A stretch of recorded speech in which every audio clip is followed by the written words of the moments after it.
I'm a member of the United Houma Nation. United Houma Nation, or Houma as we call it, is a tribe from South Louisiana. We're located along the bayous and swampy areas along the coast. We have about 17,000 members, which is one of the largest tribes in the South and the Southeast.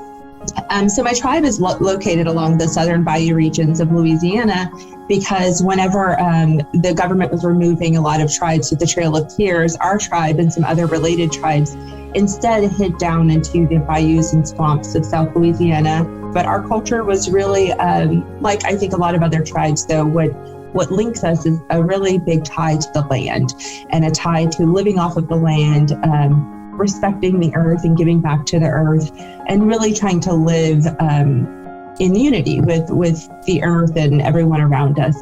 There are over 500 different tribes across the United States, each of them having very different traditions and cultures, very different histories. And so although we are all Native American, we all have very different histories and very different perspectives and very different ways of living. So I think the idea that there is one stereotypical type of a tribe is something that is one of, I think, the most harmful stereotypes about tribes, because we are all so different and have so much to bring to the table.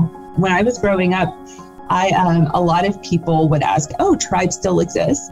So the idea that Native Americans just don't exist anymore is one of the things that I faced, especially as a kid.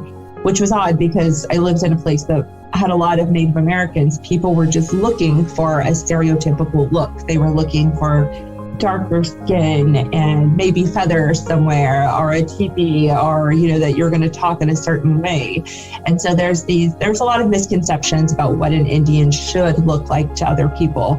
And really, we look like just other people. We look like just average people. Some of us do, because of our lineage, or have darker skin or darker eyes, and some of us don't. But that doesn't change, our ties to our family and our culture. I am lighter skinned, obviously, and my dad is Irish American, and my mom is the one who's Native American, and I come from very long line of really dark-haired, dark-skinned Native Americans, and I came out with lighter skin. So people are always surprised when I say I'm half Indian, and they're like, "Are you sure?" So it's those types of things that I was met with, just the lack of education about the fact that there are tribes here, that there are probably tribes not very far from you, that all tribal members don't all look the same. Some tribal members look like myself, maybe lighter skin. There's a lot of mixing with other cultures, so people don't look like a stereotype, like cookie cutter look for what it means to be Indian. When I was growing up, I don't ever remember having a month devoted to my traditions and my cultures. And, we celebrated a lot of different holidays, but none of them were ever focused on us. So to me, as a parent now, especially, Native American Heritage Month really does feel like a time where our culture isn't just honored, but it's celebrated. We'll do stuff like have potlucks and bring different types of food, and these types of things, especially in the workplace, I think that they're so important because you don't know if the person next to you, if they belong to a tribe or, any other kind of ethnic group.